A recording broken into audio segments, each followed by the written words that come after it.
Hier, avec Antoine Robitaille, on a parlé de cet aérodrome de Neuville.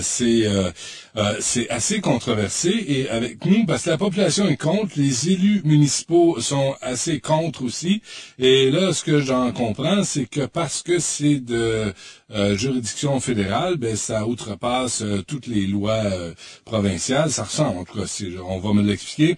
On a avec nous la députée de Tachereau, critique de l'opposition officielle en matière de santé, et députée la plus souriante de l'Assemblée nationale, Agnès Maltais. Bonjour. Bonjour, monsieur Dupuis. C'est quoi l'histoire de ça, c'est près de Québec, Neuville, hein? Oui, c'est dans la région de Portneuf. Neuville, comme l'expliquait si bien Antoine Robitaille hier, c'est parmi les terres les plus fertiles de la région.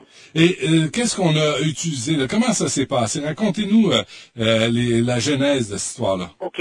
En 2010, il y a eu une cause qui est allée jusqu'en Cour suprême pour des gens qui voulaient établir un aéroport. Et ils contestaient le zonage municipal.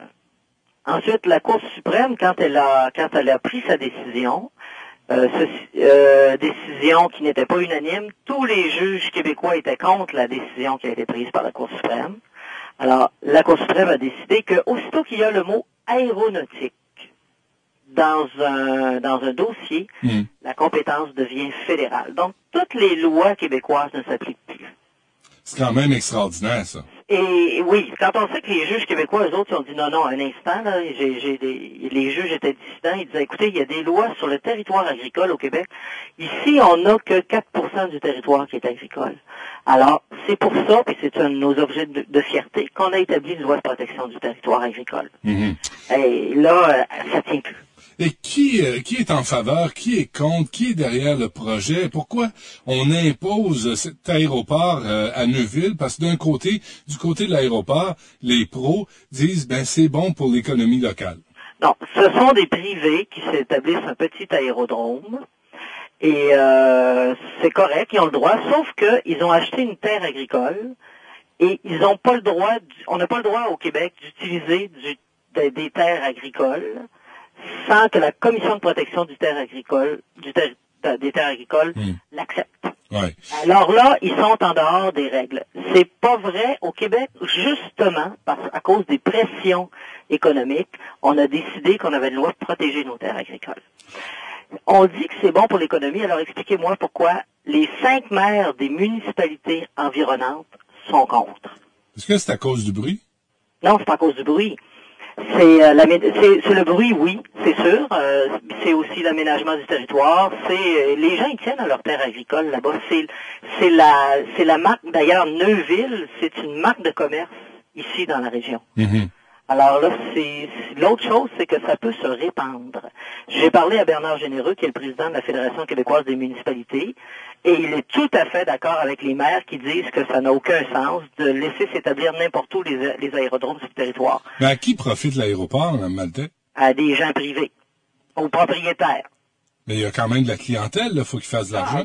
Il y a oui, eux autres, ils vont faire de l'argent, c'est sûr, sauf que ça ne profite pas à la région, ça enlève du territoire agricole et ça devient un exemple de ce qu'on peut faire au Québec dans un domaine où il n'y a plus ni foi ni loi. Mais ça ne relève plus des lois québécoises. Pourquoi les maires ne se regroupent pas pour aller voir le fédéral? Le fédéral a déjà dit que l'aménagement qu'il n'avait rien à voir là-dedans. Alors là, ce qui est terrible là-dedans, c'est qu'on est dans une zone de non-droit. Tout le monde s'en lave les mains. Ouais. Mais en même temps, je vous dirais, Mme Maltais, pendant que vous me parlez, là, j'ai des images de Laval. Et si vous voulez parler de bonnes terres agricoles qu'on a recouvertes de bungalows, là, M. Vaillancourt s'est jamais gêné pour raser des terres agricoles et pour planter des bungalows en gyproc. Oui, ben ici, il y a des maires, dont le maire de Neuville, puis qui disent non, nous autres, on joue pas à ça chez nous. Alors moi, je les soutiens, ces gens-là. Je tiens à dire que j'ai intercepté sur certains forums de gens qui sont des aviateurs, puis c'est correct, que des intentions de se baser sur l'exemple de Neuville et sur ce jugement-là, pour acheter des terres agricoles en douce et s'installer des aérodromes où ils veulent maintenant. C'est intéressant, c'est des belles terres plates, c'est sûr. Là où il y a de l'agriculture, souvent, c'est des belles zones. Là, vous êtes en train de me dire que ça peut devenir une épidémie. C'est une épidémie. Il y a des intentions qui ont été confirmées dans des forums, mais maintenant, je vous le dis, ils se sont dépêchés d'écrire enlevez vos noms là-dessus. Il y a des gens qui protestent, puis l'information est sortie du forum. Et les gens qui vivent autour de ces... Parce que là, t'achètes une maison, t'es à la campagne pas mal, et tout à coup débarque un aéroport, un aérodrome, puis des avions. Ces gens-là n'ont rien à dire. Direct dessus, vous êtes tombé direct dessus. Il y a un couple, le monsieur Simard, madame Letourneau, ils avaient acheté la terre qui est juste à l'entrée de la piste de l'aéroport. Ils avaient une belle maison, c'était leur fonds de retraite, et puis là, ils ont été poursuivis par l'aérodrome parce qu'ils avaient une antenne qui était trop haute. Et eux autres, ils sont découragés. Ils se retrouvent tout à coup, là, leur fonds de retraite, à côté d'un aérodrome, alors qu'ils s'étaient installés là en se disant on est en territoire agricole.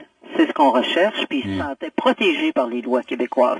Ils ont été obligés de signer une entente à l'amiable, ces gens-là, parce qu'ils n'avaient pas l'argent pour se défendre contre des gens qui ont beaucoup d'argent et de très gros noms d'avocats. Ouais. Dans les promoteurs de l'aéroport de Neuville, il y a un auditeur qui m'envoie ça, là, il y a Jacin qui m'envoie ça. Il y a un propriétaire de terrain de golf. Oui, c'est le golf du Grand Port-Neuf où j'allais jouer. Croyez-moi, s'il s'installe là, moi, c'était ma dernière partie l'été passé. Ah oui, vous jouez au golf en plus, vous. Ah, moi, j'adore ça. Ouais, mais ça, c'est un autre sport pas trop écologique, hein. Ouais, vous non, savez mais ça, c'est une vraie saloperie là, pour l'environnement. On a nettoyé pas mal, puis il faut continuer à nettoyer. Ouais, parce que vous jouez, là, mais en tout cas. Mais bref, il y a des gens qui ont beaucoup d'argent, mais moi, ce qui m'inquiète là, dans ce que vous dites, Mme Maltais, c'est que là, l'expérience peut se répéter ad vitam aeternam. Je vous dis qu'elle va se répéter. Il y a des intentions déjà au Québec d'aviateurs qui veulent s'installer des petits aérodromes. Okay. Ça a été exprimé dans des forums. Maintenant, l'information est disparue parce qu'il y en a un qui a écrit « Enlevez ça de là ». Ben oui. Il y a des problèmes. Ça intéresse le gouvernement Charest ou pas, ça? Ben là, il semblerait que suite à nos interventions à l'Assemblée nationale, il va y avoir une rencontre. Le maire de Neuville a obtenu une rencontre enfin, c'est bon qu'il demande.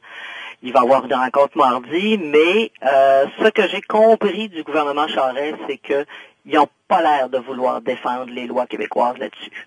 Alors, il va falloir continuer à mettre de la pression parce que c'est un non-sens. OK. Et on peut pas se parler, Mme Maltais, aujourd'hui sans, évidemment, aborder ce qui était dans les journaux, le retour de Mme Baudouin, à qui on va parler tantôt, et M. Curzi, et peut-être M. Hossan, peut-être Mme Lapointe. Qui est le bienvenu, qui ne l'est pas au PQ? Tout le monde est bienvenu au Parti québécois. Arrêtez. Même Mme Lapointe?